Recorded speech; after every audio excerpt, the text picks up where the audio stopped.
Combien... Quelle heure est-il? 56.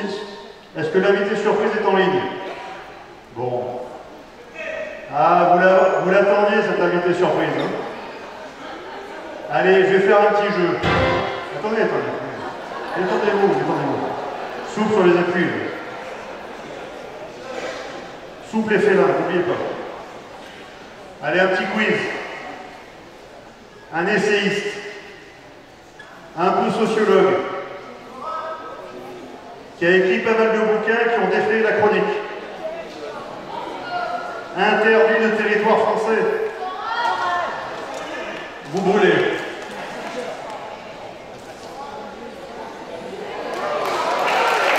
C'est Alain Soral. Il est parmi nous aujourd'hui. Alain Soral, on va le mettre en grand pour qu'il retrouve.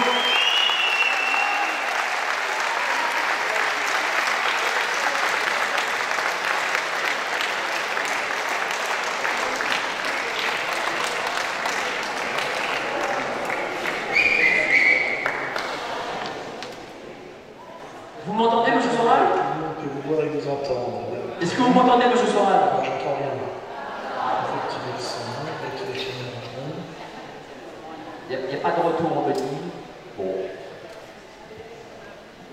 Par téléphone, là, du coup? J'ai branché le retour, moi. Donc, bon, bah, appelle-le. Ah, bon. Vous avez une petite chose, un petit mot avant. Appelez. Bah, est-ce que vous me voyez? Ah. Monsieur Soral, on va vous appeler.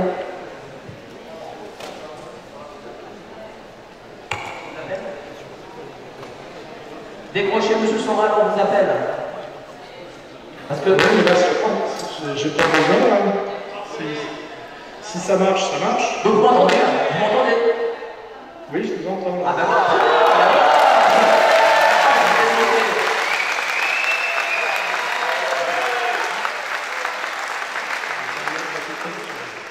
alors là, première table ronde avec vous, cher monsieur Soral. Quel état de droit à l'heure du déclin de l'Empire américain? Mais dites-moi, est-ce que on peut parler d'empire? On a un ami commun qui est Youssouf Indy, qui nous dit, mais l'Amérique, c'est pas un empire. Comment vous définiriez-vous l'Amérique? Moi, j'ai écrit un bouquin qui s'appelle Comprendre l'Empire, où je donnais ma définition de l'Empire, qui était très générale, une nation qui domine d'autres nations. Hein, parce que c'était ma définition, mais il y a des définitions traditionnalistes, l'empire des, comment dirais-je, selon Evola, etc. Mais ce qui est intéressant, ce qui est simple, c'est de se mettre d'accord sur les termes, c'est tout. Hein, il n'y a pas de définition d'empire en soi. Il y a cette, si on réfléchit au monde dans lequel nous vivons, il y a à un moment donné l'empire anglais, il a succédé l'empire américain, qui est toujours une nation qui domine d'autres nations. Il y a eu à un moment donné un empire, on va dire, soviétique qui s'est effondré. Donc moi, ça ne me gêne pas du tout de parler d'empire américain en ce moment. Si on prend cette définition-là. Oui, mais aujourd'hui, on parle surtout du mondialisme. Est-ce que le mondialisme, c'est plutôt, on va dire, un bras armé de l'Amérique? C'est au-dessus, ou c'est quelque chose, encore une fois, qui va au-dessus de cet empire américain? Bah là, c'est-à-dire qu'il faut distinguer l'Amérique, on va dire, en tant que nation avec un peuple, et puis ce qu'on peut appeler l'État profond, sans mieux choisir le pouvoir profond américain, qui effectivement, lui, se situe au-delà de l'Amérique et des intérêts de l'Amérique et de la Sainte Amérique, et on vise effectivement à un État mondial, hein, c'est-à-dire ce qu'on appelle la marche vers le nouvel ordre mondial. Et là, on serait sur l'idée qu'au-dessus de l'empire américain, il y a ce projet d'empire mondialiste, qui aujourd'hui, dont les acteurs majeurs aujourd'hui seraient plutôt logés effectivement à l'intérieur du pouvoir profond américain, et puis accessoirement à l'intérieur du pouvoir profond anglais. Les Européens étant plutôt des vaisseaux. Voilà, donc effectivement, aujourd'hui, si on veut être simple et clair et à peu près à même proche de la réalité, on a logé à l'intérieur de la nation américaine des impérialistes qui visent à un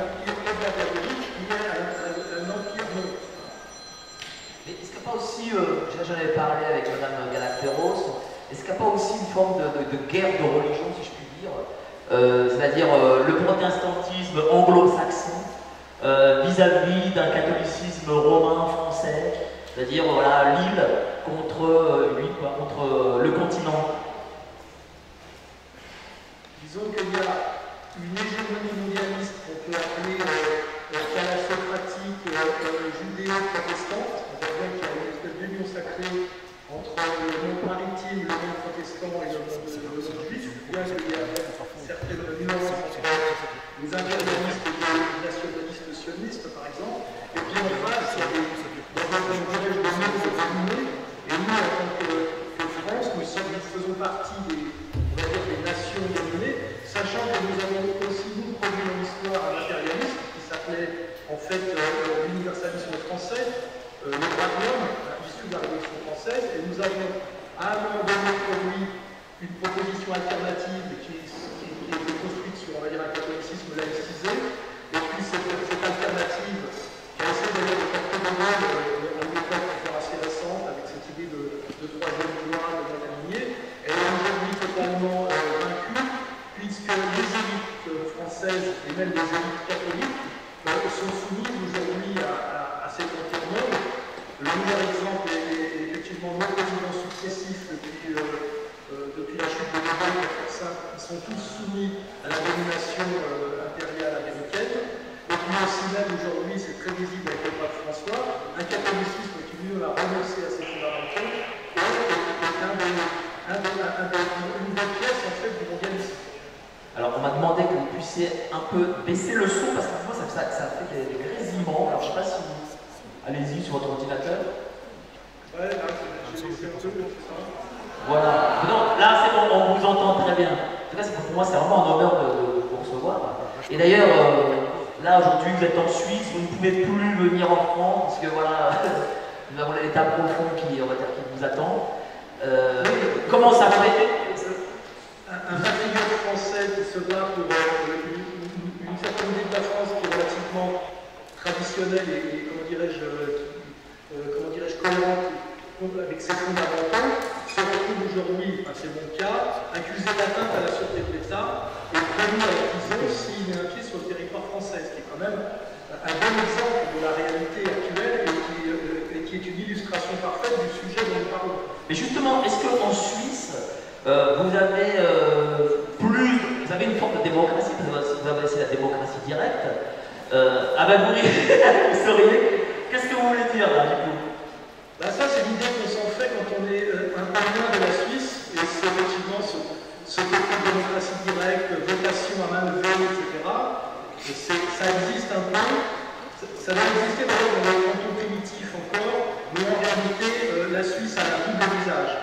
Et elle a notamment un visage d'être le cœur même du système mondialiste. Il ne faut pas oublier l'ONU, la Croix-Rouge, l'OMS, donc les élites suisses sont un peu comme les élites françaises, elles sont hors sol, elles sont liées au projet mondialiste, et d'ailleurs elles sacrifient progressivement, ce qui fait la spécificité de la Suisse, on le voit notamment sur la guerre d'Ukraine, où la Suisse a rompu pour la première fois depuis des décennies, si ce n'est des siècles, avec sa neutralité diplomatique pour rallier immédiatement le peuple ukrainien. Vous voyez? Donc la Suisse est totalement attaquée aussi, je dirais, par ses amis liés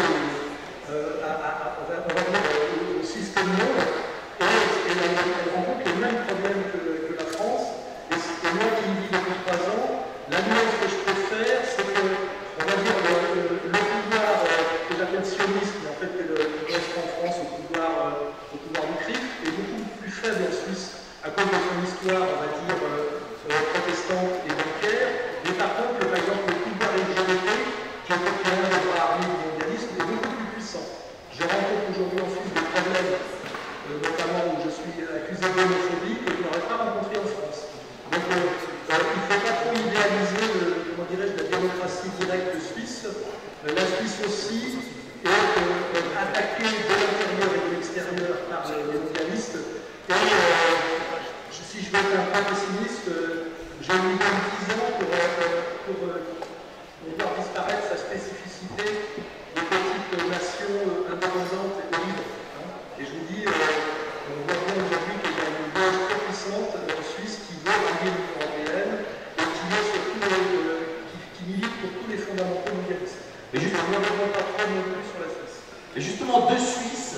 Comment vous voyez la France ce soir? Parce que là, on sent un basculement dans une forme d'autoritarisme. Voilà. Est-ce que vous le sentez, ça, de Suisse? Bah, disons que la Suisse, je pense qu'à 10 ans de retard, au bon sens du terme, sur la France, mais il y a aussi, notamment en Suisse romande, un immigrationnisme délirant et qui ne peut pas être justifié par la gestion d'un ancien empire colonial. Il y a la même puissance destructrice en Suisse qui agissent en France, avec 10 ans de décalage. Et je veux dire qu'on voit bien que la Suisse est victime de ce qu'on appelle le cancer gauchiste français, notamment en Suisse romande. Et effectivement, comme on va dire 10 ans de retard au bon sens du terme, ça va encore. On voit bien qu'elle est sur la pente française, hein, où la France est dans une situation de chaos avancé, de trahison terminale et presque malheureusement de pré-guerre civile et de pré-guerre mondiale. On voit le rôle de la France par rapport au conflit ukrainien. Donc la seule chose que je vois de la Suisse, c'est que comme elle est un peu plus lente, elle a 10 ans de retard sur ce calendrier mondialiste qui est un calendrier du chaos, il faut bien rappeler. Alors, vous avez parlé là de l'Ukraine. Qu'est-ce que c'est l'Ukraine exactement? Est-ce que c'est la dernière cartouche de ces mondialistes avant la dédollarisation du monde? Bah, l'Ukraine, c'est d'abord, quand on s'y intéresse, on s'intéresse à l'Ukraine de ces 20-30 dernières années, c'est une plaque tournante du blanchiment d'argent sale, c'est une plaque tournante du trafic d'enfants, c'est un lieu, comment dirais-je, où l'économie délinquante américano-mondialiste a tout pouvoir, et c'est aussi effectivement le vecteur de tentatives de déstabilisation de la Russie, et c'est là que se joue la tentative mondialiste d'empêcher, on va dire, que la Russie retrouve la place qui était la sienne du temps de l'URSS, même si c'est sur d'autres principes. Mais là, du coup, la Russie, on se bat contre l'Ukraine, on sent quand même que le monde entier, hors Occident, malgré tout, résiste face à cet Occident, parce qu'on voit les mœurs débridées de l'Occident, on voit l'arrivée du wokisme, du progressisme, qui est, faut dire une chose, de bras armé du capitalisme, hein, des questions de non-binaire, des gender, des machins. On sent qu'il y a un monde qui refuse ça. C'est une lutte à mort. Du coup, c'est une lutte à mort Occident contre le reste du monde.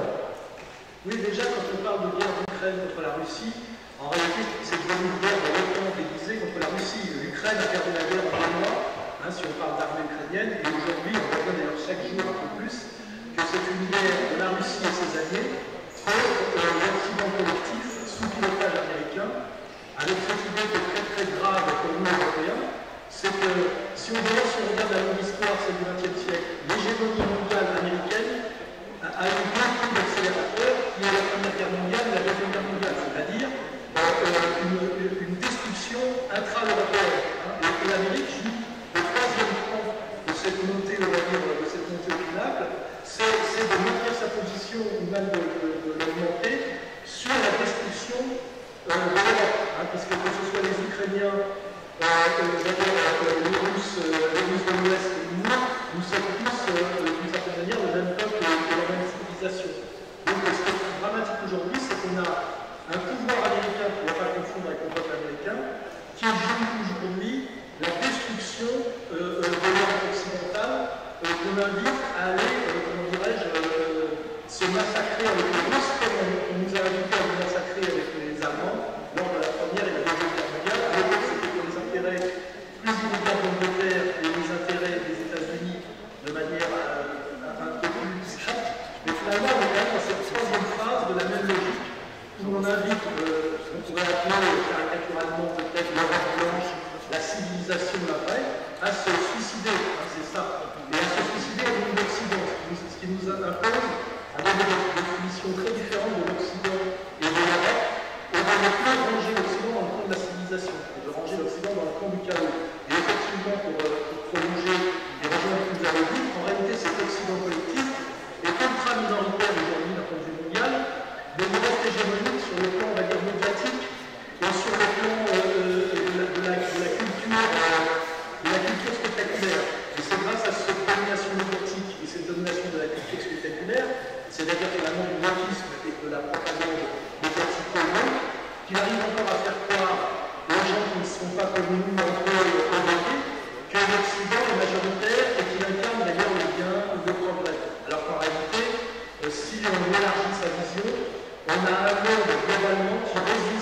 cette stratégie globale de chaos. On peut espérer d'ailleurs que la victoire finale aille à ceux qui résistent, mais ce qui veut dire qu'aujourd'hui, la France est dans le mauvais camp. Quand je parle de la France, c'est le pouvoir français, parce qu'il est du côté de l'Occident collectif, et que malheureusement, notre salut, qui ne peut pas venir que de nous seuls, car nous n'avons plus de moyens de gagner tout seul, viendrait en fait de la locomotive russe, de l'alliance russo-chinoise et des BRICS. Hein, ce qui va mettre le pouvoir français nous fait passer pour des traîtres, alors qu'en fait nous sommes des patriotes. Alors, vous faites bien la distinction entre les pouvoirs et les peuples, mais est-ce que le peuple français, justement, il résiste? Est-ce que le peuple français, on a l'impression, je parle dans sa grande globalité, hein, pas les individus, parce qu'ici on a essentiellement des résistants, mais est-ce que, dans sa grande majorité, le peuple français résiste à cette emprise? Non, il ne faut pas rêver. La majorité du peuple français, comment dirais-je, est impliquée par l'idéologie dominante et la puissance médiatique, politique, universitaire, etc. Et il faut faire un vrai travail, je dirais, de reconstruction, et là dans le bon sens du terme, pour pouvoir déchirer le voile de l'idéologie, qui d'ailleurs est considéré comme un peu intermensonger. L'idéologie au sens marxiste, ça veut dire le voile du mensonge. Donc forcément, il y a toujours dans l'histoire une minorité des alliés face à une majorité, je dirais, moutonnière. Et ce qu'il faut comprendre, c'est que l'histoire est toujours faite par des minorités. La majorité finit toujours par applaudir la victoire de celui qui a gagné, quel qu'il soit. Donc on ne doit pas réfléchir en termes de, comment dirais-je, de combat à mener par la majorité, ou même de penser qu'il faut ramener la majorité pour mener le combat. En réalité, quand on regarde les révolutions françaises, bolcheviques, tous les mouvements d'histoire sont toujours faits par des avant-gardes. Des avant-gardes lucides, structurées et combattantes. Donc la réponse elle est double. La majorité, malheureusement, ne doit pas évoluer, mais la majorité n'est jamais la victoire de l'histoire. Alors, vous avez toujours prôné... oui. Je pense qu'on est en train de perdre. Alors, excusez-moi monsieur, je finis. Vous avez toujours prôné l'égalité et la réconciliation. Aujourd'hui, on le voit, l'État prône la division, il y arrive en partie. Comment retourner à cette réconciliation?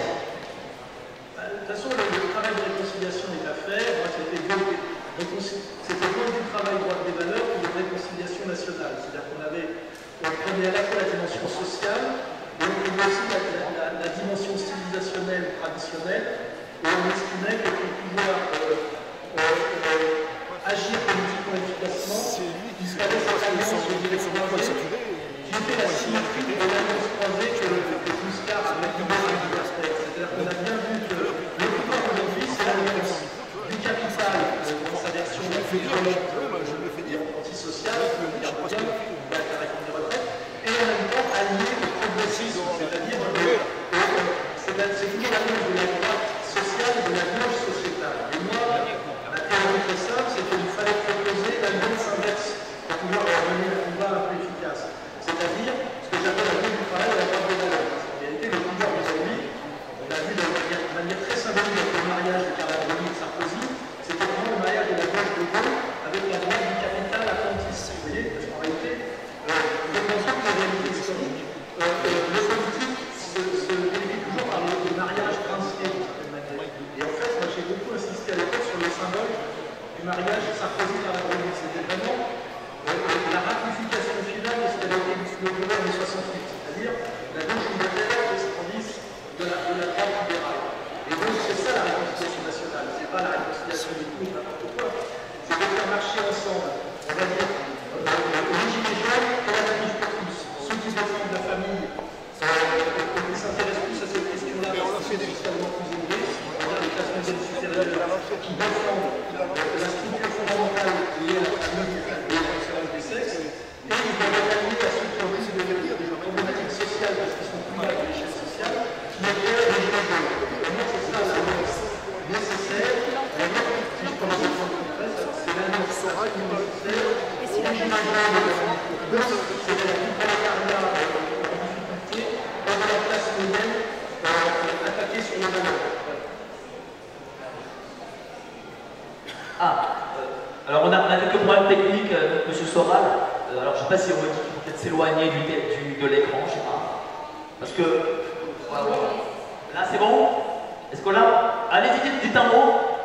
Oui, c'est quoi, c'est un problème de son? Est-ce que vous l'entendez là? Bon, oui. ben, Monsieur Soral, a priori, votre son est votre son est écrété. On a un. Et si vous pouvez mettre le niveau de votre micro un peu moins élevé, je pense que ça va vous aider. Par contre, j'entends pas ce qui se dit dans la salle. Bon, est-ce que vous m'entendez moi déjà?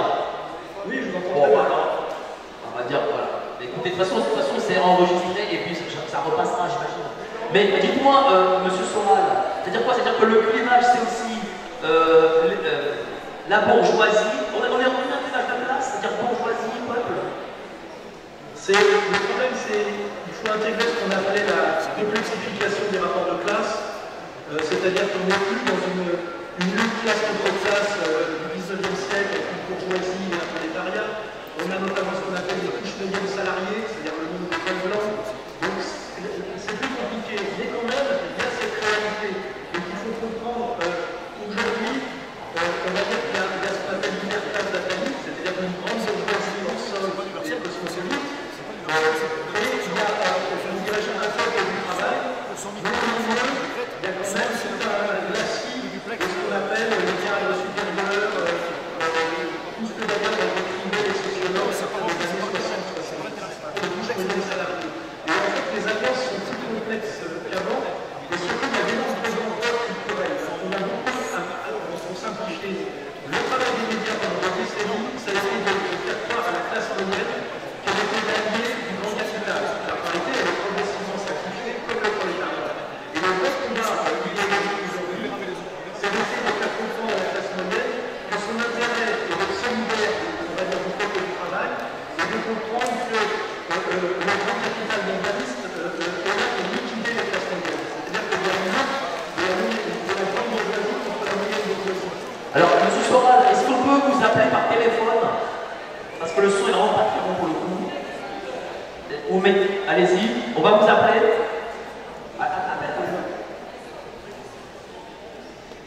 Ou Alexandre, il est où Alexandre?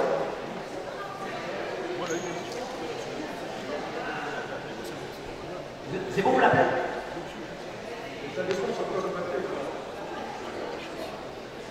Ou alors mettez des écouteurs, vous avez des écouteurs? Ça va? Oui. Oui, oui. Allez-y, essayez des écouteurs. Excusez-moi, hein, ça va.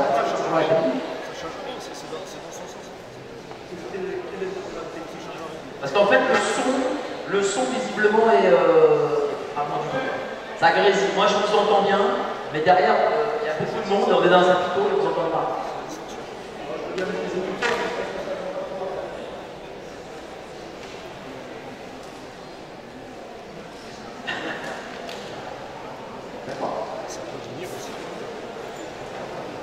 Je suis désolé, hein. J'ai des problèmes techniques. Hein. Mais j'imagine que ça n'a pas être facile de Suisse. J'espère que ça va mieux se passer après parce qu'on a d'autres visions. Hein.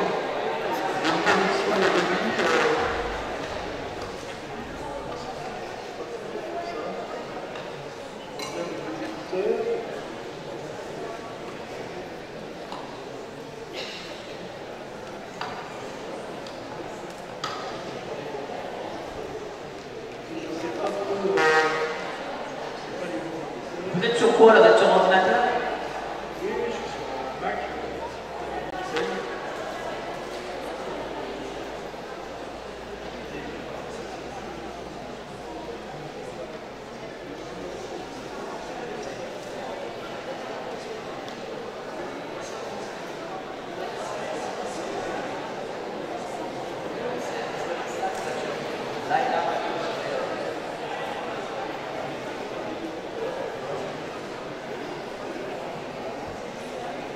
Mais c'est ce que je lui dis.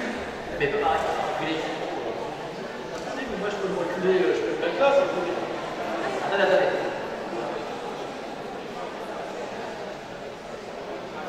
Ben, excusez-moi. Allez, c'est le technicien. Oh. Alors là, ça Attendez, dites 2-3 mots. Là, je suis sur... Ah, ben voilà, allez, les écouteurs. Voilà, c'était les écouteurs. En fait. Donc, on était sur les classes. Là. Bon. C'est visiblement ça aussi. Donc, Oui, pour résumer, puisque le son est vrai, voilà, allez-y. toute la problématique aujourd'hui, c'est de faire comprendre aux classes moyennes qu'elles doivent être solidaires, on va dire, du petit salariat, de ce qu'on appelle le prolétariat, et non pas de la grande bourgeoisie incarnée par le MEDEF, car en réalité, aujourd'hui, le processus mondialiste passe par une liquidation des classes moyennes. Ce qui définit les classes moyennes, c'est ceux qui sont propriétaires d'un moyen de production, ce qui n'est pas le cas des couches moyennes salariées, qui sont des salariés élevés. Voilà. Et en réalité, tout le travail idéologique aujourd'hui, c'est de détricoter l'idéologie dominante qui a toujours flatté la classe moyenne pour qu'elle se sente solidaire et du même monde que la grande bourgeoisie. Or aujourd'hui, le petit patron, le patron de PME, le commerçant, même s'il gagne bien sa vie, est en fait, il est programmé sa liquidation par le mondialisme financier. Et la difficulté, c'est de faire comprendre à un patron qui gagne bien sa vie de PME, qui doit être solidaire du prolétariat et des gilets jaunes, et non pas marcher dans la combine libérale financière mondialiste. Hein.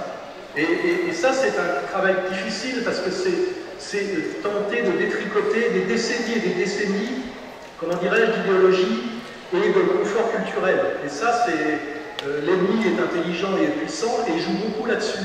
Hein. Je ne vais pas citer de noms de personnes politiques, mais tant qu'on n'arrivera pas à faire l'union on va dire, du prolétariat et de la classe moyenne, sur le plan du combat, on va dire, socio-économique, on sera systématiquement vaincu.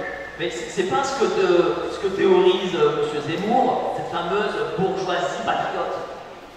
Oui, mais Zemmour ne dit pas que des bêtises. Hein. Moi, je ne le trouve pas légitime pour incarner certaines idées, mais sa critique globalement est fondée. La seule nuance que je ferais, c'est qu'il surinvestit la question de l'islam, qui est en fait une conséquence de la question de l'immigration, et il a tendance à mettre le focus là-dessus, parce qu'effectivement, ça fait du bien aux gens qui sont horripilés par l'immigration incontrôlée, et évidemment, cette immigration n'est pas une immigration majoritairement nordique et protestante, c'est une immigration, on le sait, africaine, saharienne, subsaharienne et musulmane. Donc le problème, c'est les dosages. Entre, il y a toujours une multiplicité de causes, hein, il n'y a pas qu'une cause, et il ne faut pas être dans le monodéterminisme exclusif qui fait que vous avez une cause et vous refusez les autres.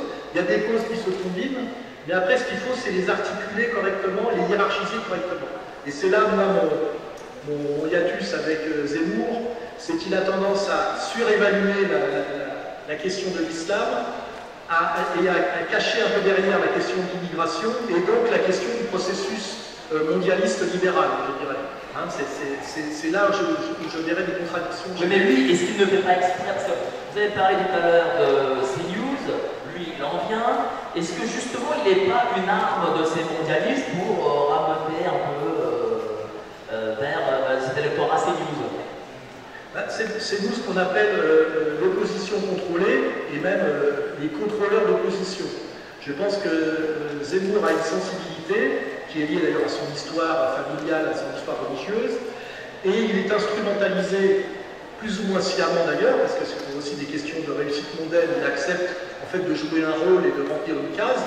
Mais effectivement, quand on a la vision que je prétends avoir la plus globale possible et la plus cohérente possible, on peut estimer que Zemmour est en partie un contrôleur d'opposition ou qui fait partie, même parfois un peu malgré lui, de l'opposition contrôlée. Et d'ailleurs, nous, on a toujours dit que l'avenir électoral de Zemmour était bien inférieur à son avenir médiatique, parce qu'en réalité, en France, la question majeure est la question sociale, qu'il avait tendance à laisser de côté, et en fait, la question raciale, la question identitaire est une conséquence de la question sociale. Et ça s'appelle d'ailleurs l'immigration. Les immigrés ne sont pas venus d'eux-mêmes, c'est le grand patronat français dans les années 60-70 et aujourd'hui les mondialistes du pouvoir profond mondialiste qui veulent cette immigration intégrale. Et de montrer du doigt, je dirais, les musulmans musulmans est un peu un faux combat, parce que dans ce combat mondial, en réalité, quand on regarde, les musulmans sont plutôt du côté de la résistance. On le voit aujourd'hui dans la... C'est la réconciliation, quoi. On les voit dans la manière dont ils intègrent les BRICS et dans la manière dont ils s'opposent au calendrier woke, vous voyez. Donc je pense que là-dessus, Zemmour soit n'est pas totalement honnête, soit il n'est pas totalement lucide. Mais il n'est pas question de rejeter tout Zemmour. Moi, je pense qu'il faut éviter, si on veut mener des combats un peu unitaires, d'être dans le tout ou rien. Moi, j'ai eu des petites dissensions avec Pierre Hillard sur la question de la Russie, mais je suis main dans la main avec Hillard face à des ennemis qui sont prioritaires. Là-dessus, il faut être schmittéen.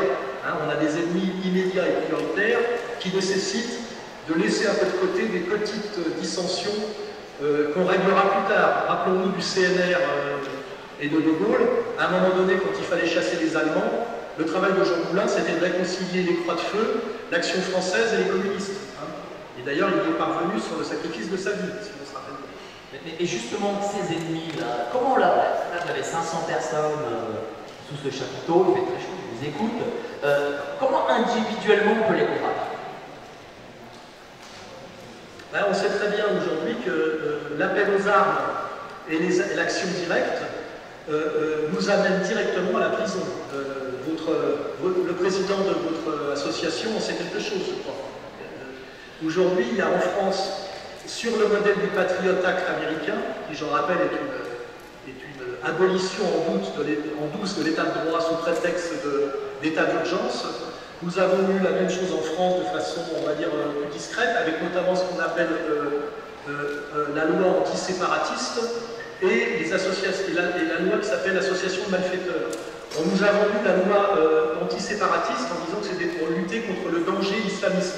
Or, en fait, on se rend compte dans les faits que ça permet de mettre en d'établir ce qu'on appelle aujourd'hui abusivement l'ultra-droite, c'est-à-dire en fait les patriotes. Et donc, pour l'instant, le combat ne peut être qu'un combat de recrutement et de formation, parce que dès qu'on passe à quelque chose qui ressemble un peu plus à de l'action directe, l'appareil répressif en France se met en place immédiatement. Et je peux vous en parler savamment. Donc moi, je mets toujours en garde contre les gens qui vous invitent à l'action directe, et notamment à vous déclarer pour l'action directe sur les réseaux sociaux. Rappelons-nous de l'épisode Rémi Daillet. Il faut être très prudent là-dessus. Ce qui veut dire que aujourd'hui, par exemple, moi, mon travail, c'est de faire comprendre que notre salut passe par la victoire de la Russie et de l'alliance, on va dire, russo-BRICS, que notre salut passe par la victoire russe et la défaite ukrainienne, par exemple. Parce que là, c'est un combat, je dirais, immédiat et qui détermine presque tout. Parce que si la Russie perd en Ukraine, nous serons châtiés. Nous serons châtiés très violemment pour avoir tenté de résister. Et ça sera, je dirais, la victoire terminale, ça peut être un peu fort, mais la victoire pour un temps long encore de cet empire mondialiste, je le rappelle, financier et woke, c'est-à-dire qu'il a tous les défauts. Il est pour la désintégration des mœurs et pour la violence économique, c'est-à-dire que je ne lui vois, moi, aucune qualité. Vous avez dit, si la Russie perd, que la Russie peut perdre quand même? L'histoire n'est jamais écrite, mais ce qu'on voit, c'est que la Russie aurait déjà gagné si ça s'était circonscrit à une opération spéciale pour des territoires russophones du Donbass. On voit bien que l'empire mondialiste, piloté par le pouvoir profond américain, monte tous les jours, comment dirais-je, la dose d'opposition et la dose d'implication otanesque pour empêcher, retarder la victoire russe. La dernière chose dont on parle aujourd'hui, c'est de fournir des F-16 à l'aviation ukrainienne, et vous pensez bien que, à mon avis, majoritairement, ça ne sera pas des pilotes ukrainiens dans les F-16. C'est-à-dire que les mondialistes, au lieu d'accepter, on va dire, la renaissance de la Russie, et que la Russie ait droit à la maîtrise de son étranger proche, cet empire mondialiste joue, je dirais, tapis, comme on fait tapis au poker, sur cette question, en étant capable de générer ce qui s'appellerait la Troisième Guerre mondiale. Et quand on voit que la première c'est 20 millions de morts, la deuxième c'était 50, On peut imaginer avec la technologie militaire en présence que cette troisième guerre mondiale à laquelle nous poussent non pas les Russes aujourd'hui mais l'Empire profond américain amènerait à quelque chose de jamais vu dans l'histoire de la planète Terre sur le plan comment dirais-je, de la présence humaine. On peut arriver à 500 millions de morts. Et aujourd'hui, c'est ça qu'on doit mener comme combat par rapport notamment à l'incroyable propagande de guerre de LCI, de BFM, qui est d'une obscénité sur laquelle il faudrait réfléchir. Parce qu'on aurait pu penser qu'il y avait un progrès grâce à la diversité des médias et à la multiplicité des médias, et qu'il y avait un progrès sur comment dirais-je, la communication. On voit qu'en période de guerre et d'avant-guerre, la propagande devient une propagande de guerre aussi vulgaire que dans les années 40 ou sous la Première Guerre mondiale. Il n'y a pas de progrès de ce point de vue-là, c'est très choquant. Moi, ça me choque terriblement quand je vois une émission de LCI ou de BFM où on invite un interlocuteur russe face à trois soi-disant journalistes ou experts français. Le niveau d'arrogance, de malhonnêteté et de violence verbale doit nous faire comprendre qu'en fait, il n'y a pas eu de progrès de ce point de vue-là, et qu'il y a toujours le même groupe de salopards, je dirais, qui sont prêts à mettre le monde à feu et à sang pour protéger leurs petits privilèges. Et c'est ça qui est le plus choquant, et à la fois d'ailleurs le plus instructif, c'est qu'en fait, la diversité, la multiplicité des médias et soi-disant le raffinement médiatique occidental n'a rien changé dès lors que la tension monte. On retombe dans de la brutalité, de la vulgarité, je dirais, qui est la même de toute éternité. La dollarisation du monde, c'est ce qui permet aux Américains d'avoir une dette incommensurable et de vivre sur le dos du monde, en gros. La dédollarisation, ils ne peuvent pas laisser, les Américains ne peuvent pas le laisser, sinon c'est une chute de leur niveau de vie. Vous avez parlé de la Troisième Guerre mondiale. Est-ce qu'ils vont nous emmener par la Troisième Guerre mondiale? Oui, on voit bien d'ailleurs qu'aujourd'hui, qui a intérêt à la Troisième Guerre mondiale? Eh ben, c'est effectivement la puissance dollar, parce qu'on voit bien que chaque jour, cette puissance qui venait d'une fausse monnaie incritiquable et qui était la monnaie de réserve obligatoire pour tout ce qui est achat d'énergie au niveau des États, s'est renié chaque jour un peu plus. D'ailleurs, on se rappelle que le premier qui avait tenté de remettre ça en cause s'appelait Saddam Hussein, il a été mis à mort, et que jusqu'à une époque récente, contester le pétrodollar, parce que c'est de ça qu'on va parler, vous menait au renversement politique et même à l'assassinat. Et aujourd'hui, on voit bien que les Américains, ce qu'ils ont pu faire avec Saddam Hussein, ce qu'ils ont pu faire avec Kadhafi, ils ne peuvent pas le faire avec Poutine. Là, ils sont tombés sur un os, et on voit bien que le processus engagé aujourd'hui est la dédollarisation qui touche même l'Arabie Saoudite, c'est-à-dire le berceau du pétrodollar. Et on voit bien qu'effectivement, c'est ces gens-là, c'est-à-dire cet État profond américain qui est prêt, pour ne pas renoncer à son hégémonie, à aller à une troisième guerre mondiale, quitte à sacrifier une grande partie de la population mondiale, qui est d'ailleurs par ailleurs leur projet. Parce qu'on voit bien qu'aussi leur projet, c'est la réduction drastique de population. On voit bien d'ailleurs que c'est le rôle qui est dévolu à Bill Gates à travers l'OMS. Et là, on touche, tous les sujets se raccordent. On touche à la question vaccinale. Donc on voit bien effectivement que quand on essaie d'avoir une vision globale de ce processus mondialiste et de cette guerre en fait des mondialistes contre les anti-mondialistes, qu'on appelle les multipolaires, on voit bien que tous les sujets sont coordonnés et raccordés. Le sujet monétaire, le sujet financier, le sujet géopolitique, le sujet religieux, le sujet nataliste, le sujet culturel, etc. Et moi, mon travail depuis des années, effectivement, c'est de relier tous ces sujets et de montrer qu'il y a une idéologie coordonnée de tout ça et qu'il faut bien tous les prendre en compte.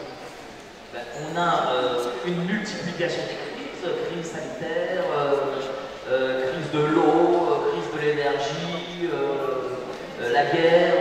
On a l'impression qu'il faut, avec toutes ces crises en même temps, mettre les gens sous emprise.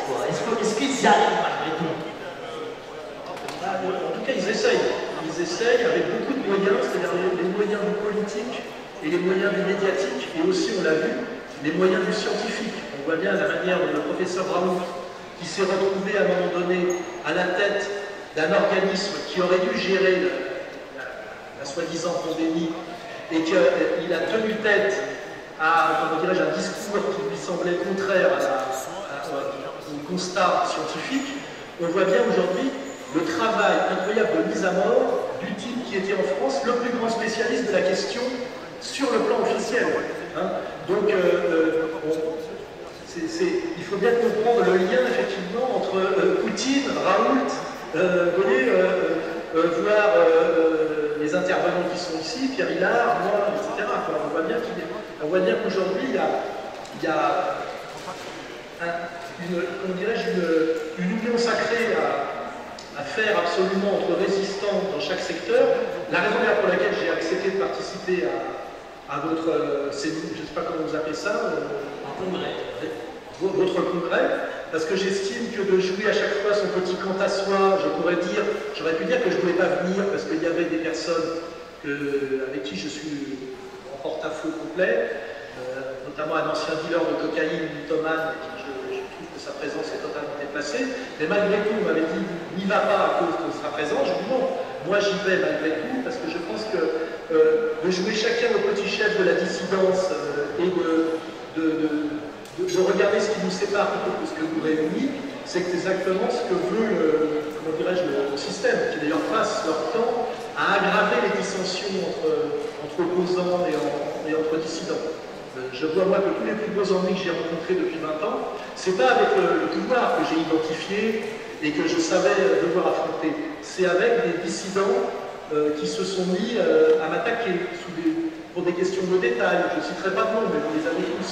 Des gens souvent que j'ai formés, que j'ai hébergés, que j'ai même financés. Et ça, c'est le drame auquel on doit penser, c'est qu'en réalité, le pouvoir a ce pouvoir aussi à cause de notre bêtise, de notre comment faire cette union enfin? Parce que là, les gens nous la demandent, ils demandent l'union, tout le monde veut l'union, même je veux l'union. Comment faire? Comment mettre de côté les égos et travailler tous ensemble?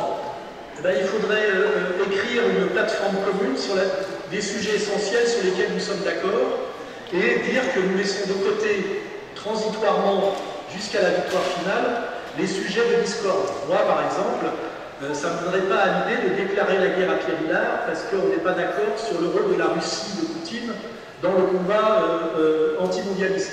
Je laisse ça de côté. Pour moi, c'est un sujet de discussion, mais ce n'est pas un sujet de discorde. Et malheureusement, ça veut dire qu'il faut réunir un peu la question des égaux. Moi, j'ai eu un débat interne dans mon association Égalité et Réconciliation pour savoir si je devais venir ou pas. Et des gens dans l'association m'ont dit « ne viens pas ». Il n'y a pas de raison que ceci, cela. J'ai dit si, on m'invite d'abord poliment. Je sais que des gens souhaitent ma présence, ce qui est toujours très sympathique. Je discute avec votre président, je vois que je regarde son CV, je vois là sa manière de s'exprimer et de s'adresser à moi. Et je viens sans me poser la question de si je vais être instrumentalisé, si ceci, si cela. Vous voyez, il faut en rabattre un peu sur vos égos. Et je vous dis, le meilleur exemple qu'on ait dans l'histoire française récente, c'est le CNR, le Comité National de la Résistance. C'est à un moment donné, face à l'occupant allemand, il fallait que, alors ça s'est fait autour du général de Gaulle, il fallait que des gens issus de la tradition, qui étaient beaucoup des gens de l'Action française, puissent momentanément collaborer avec les gens du Parti communiste. Vous voyez, c'était vraiment très... Et je pense que le CNR, bon, après on peut discuter sur la mythologie du CNR, c'est un autre sujet, hein. Les sujets sont toujours très complexes quand on les regarde profondément, mais je veux dire, on doit se souvenir qu'à un moment donné, il y a eu le CNR, et que même le CNR a produit des élites politiques françaises jusque dans les années 70, c'est-à-dire de gauche et de droite, qui avaient une certaine fraternité patriote. Hein. Je pense que ce CNR a produit des élites politiques de gauche et de droite qui ont permis à la France, je dirais, de se maintenir assez haut dans l'histoire mondiale pendant ce qu'on a appelé les 30 Glorieuses. Et il faut absolument renouer avec ce CNR, car nous sommes dans la même situation aujourd'hui où des collabos en place au sein du pouvoir effectif mènent une politique de destruction de la France à tous les niveaux, hein, économique, culturel, géopolitique. Et face à cet ennemi qu'on peut appeler Macron, hein, Macron symbolise absolument tout ça, nous devons mettre de côté nos petites dissensions et marcher la main dans la main sur, je dirais, une charte commune et minimum. Hein, voilà. Et ne pas demander, par exemple, la soumission des uns aux autres. Parce que moi, je reçois des fois des messages de gens qui me disent « Pourquoi vous n'adhérez pas à tel groupe, à telle association ?» Je dis « Parce que j'en ai créé un depuis 20 ans. Moi, je veux bien collaborer, comme à un moment donné, dans le CNR, vous aviez des groupes constitués qui simplement ne fusionnaient pas les uns avec les autres ou ne passaient pas les uns dans les autres, mais acceptaient, pour un calendrier précis et avec des objectifs précis, de marcher la main dans la main. Je pense qu'il faut exactement refaire ça.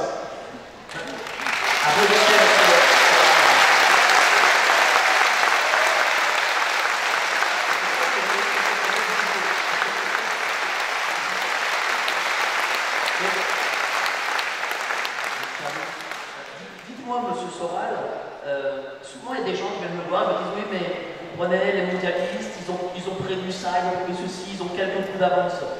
Moi je trouve que c'est un discours malgré tout très défaitiste et je pense qu'on ne va pas donner ça aux gens, dire ah ouais, ils ont déjà gagné. Vous, qu'est-ce que vous en pensez? Est-ce que les mondialistes, justement, ils ont ces 5, 10, 15, 20 coups d'avance ou est-ce que, en effet, ils ne sont pas si forts que ça en fait?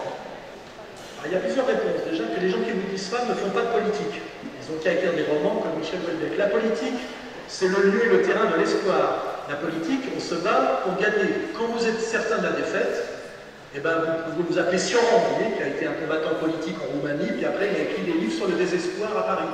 Donc déjà, quelqu'un qui vous dit on ne peut pas gagner, c'est perdu, il n'est pas sur le champ politique. Donc on n'a pas à l'écouter. À ce moment-là, il écrit des poèmes désespérés, ou il se suicide. À la limite, pourquoi pas, hein, ou il se drogue, je ne sais pas. Mais la politique, c'est le lieu du combat et de l'espoir. Et le but de la politique, c'est la victoire. Donc nous,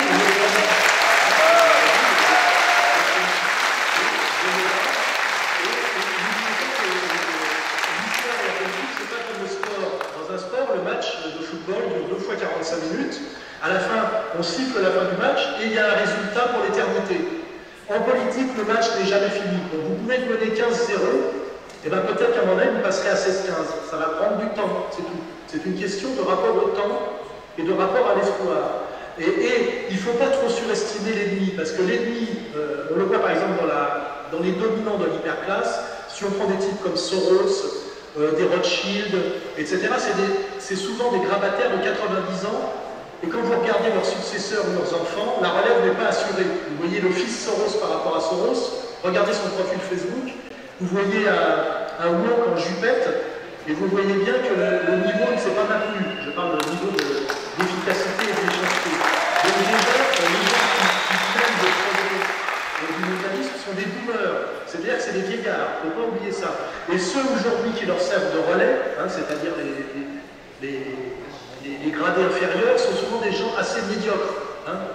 Qu'est-ce que serait Macron si réellement il ne jouait pas dans un jeu totalement de manipulation où il n'est pas, où en fait Macron n'est pas, c'est pas Macron qui est au pouvoir, c'est ceux qui manipulent Macron.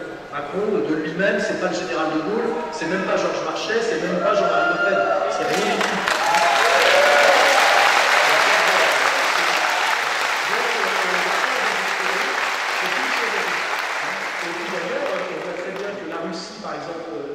Post-soviétique qui était tombé au fond du trou. Hein. Rappelez-vous de l'époque Elstine. Il y a eu à un moment donné, avec des aléas de l'histoire, un peu de chance et beaucoup de stratégie, un type comme Poutine qui est arrivé au pouvoir et qui a fait un travail de redressement de la Russie sur une période de 20 ans qui est objectif, qu'on doit constater. Si on prend la natalité, la médecine, la production industrielle, c'est des critères objectifs. C'est des critères sérieux. Après, c'est des discussions métaphysiques. Hein. Et on voit bien que Poutine a pu à un moment donné émerger dans une Russie qui était encore bien plus malade que la France d'aujourd'hui. Donc on doit travailler et à un moment donné, on finit par marquer des points. Et puis, comme je vous dis, l'histoire n'est jamais finie. Et on voit bien aujourd'hui, si on prend du recul, que en fait, l'empire mondialiste thalassocratique, judéo-protestant, capitaliste financier, a un peu mangé son pain blanc et est dans une phase de contradiction relativement exacerbée et a contre lui beaucoup d'opposants de masse critique bien supérieure à ce que c'était du temps des Kadhafi et des Saddam Hussein. Aujourd'hui, l'alliance russo-chinoise, qui n'est pas forcément le rêve pour tout le monde, est une alliance d'une solidité sur le plan militaro-industriel, géopolitique, qui permet d'espérer la victoire des multipolaires, on va dire, parce qu'il faut y trouver notre intérêt, et on peut même penser que si on fait la prospective, cette alliance russo-chinoise a plus de chances de gagner aujourd'hui que l'empire du dollar déclinant. Et c'est d'ailleurs pour ça qu'aujourd'hui, l'empire du dollar n'a comme outil essentiellement que l'outil de la manipulation médiatique et de la corruption politique. Mais ce ne sont pas des outils, je dirais, pérennes sur la durée. Parce qu'à un moment donné, il y a ce qu'on appelle l'éternel retour du concret. Si on fait parler avec la fin de l'Union soviétique, eh ben, il y avait, on châtiait les dissidents, il y avait la toute-puissance de la Pravda et de la nomenclatura, mais il y avait le réel, c'est que plus rien ne marchait.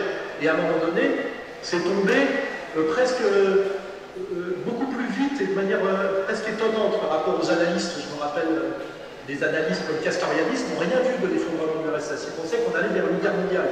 Ils pensaient que l'URSS allait tenter une guerre pour se survivre. Alors qu'en fait, ils ont mis la clé sous la porte. Ce qui veut dire que si on fait un parallèle, la force politique que représente Trump aux États-Unis est un espoir aussi, parce que ça, c'est le courant America First qui veulent justement sortir de l'impérialisme mondialiste, qui d'ailleurs sacrifie l'Amérique intérieure, et rejoindre d'une certaine manière la multipolarité. Il faut bien prendre en compte l'énorme puissance, d'ailleurs combattue très violemment à l'intérieur de l'Amérique, du courant trumpien, et au-delà de Trump, de ce qu'il représente. Il y a toute une partie de l'Amérique profonde, qui est le contraire de l'État profond, qui souhaite en fait aussi la défaite de l'Empire mondial, même si d'ailleurs, au niveau du peuple américain, ils ne comprennent pas tous les ressorts complexes, à cause de la médiocrité de la culture de masse américaine. Mais ils le ressentent. Donc on a d'un côté Poutine allié à Xi Jinping, on a le basculement des BRICS en ce moment avec la réconciliation de l'Arabie Saoudite et de l'Iran, par exemple. C'est des faits très importants. Et on a aux États-Unis le courant trumpien. Tout ça nous donne beaucoup d'espoir. Il ne faut surtout pas désespérer. Alors, j'ai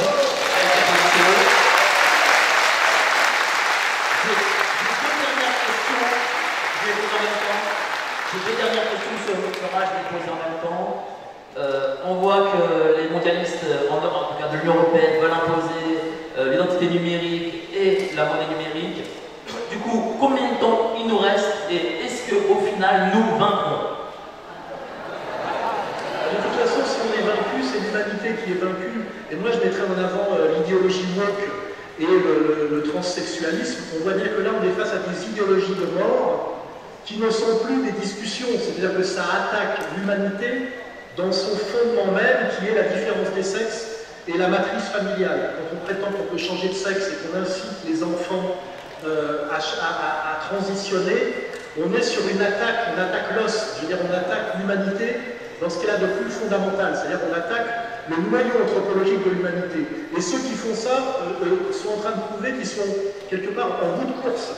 Parce que trop, c'est trop. On voit très bien aujourd'hui que personne ne veut du woke en réalité, à part une infime minorité de pervers et une infime minorité de dégénérés, et puis derrière, je dirais, des braves abrutis qui croient que c'est le progressisme. Et ça, c'est des aspects très importants.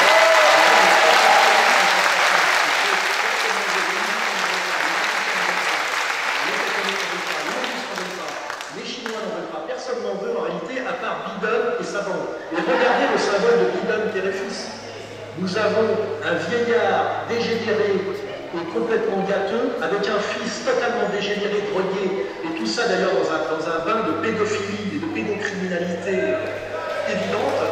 Et ces gens-là ne peuvent pas revenir dans leur structure de dysfonctionnalité et d'illégitimité radicale. Et moi, c'est ça que je vois. Alors évidemment, la monnaie virtuelle, etc., c'est des combats que ces gens-là mènent, mais je pense qu'à un moment donné, le réel finira par ressurgir. Parce qu'on peut tricher par rapport à la réalité, mais quand on a tellement triché qu'il ne reste plus rien de réel, parce que c'est un peu comme la métaphore du dollar qui n'a plus aucune valeur à force de multiplier le nombre de billets, c'est qu'à la fin cette monnaie ne vaut plus rien, ou pour faire encore plus français, simple, quand on met trop d'eau dans le vin, bah à la fin c'est des tonneaux d'eau, il n'y a plus de vin, vous voyez, on arrive là à cette réalité que toute l'humanité globale voit, c'est que trop c'est trop et que la réalité est bafouée au-delà, comment dirais-je, de ce qui est supportable anthropologiquement. Et c'est ça l'histoire, et il est, je dirais, radical et total. Hein, voilà. Et d'ailleurs, ça veut dire que le diable, à un moment donné, parce que c'est ça le diable, hein, le diable sera nécessairement vaincu. Le diable perd toujours. Le diable perd toujours.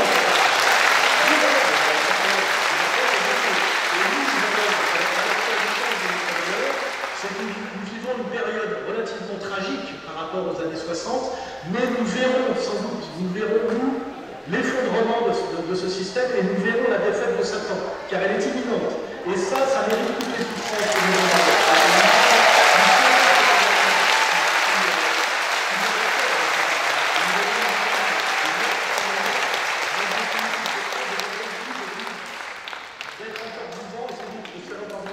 Au moment où le diable sera vaincu et où, on va dire, le bien triomphera à nouveau sur terre après une séquence de mensonges et de laideurs qu'on peut dater depuis le début des années 70. Vous voyez.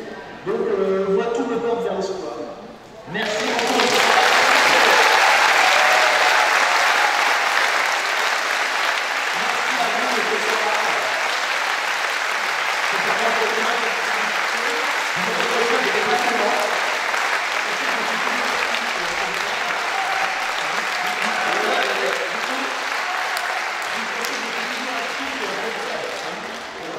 Je serai toujours là quand il s'agira de mener un combat collectif. Merci.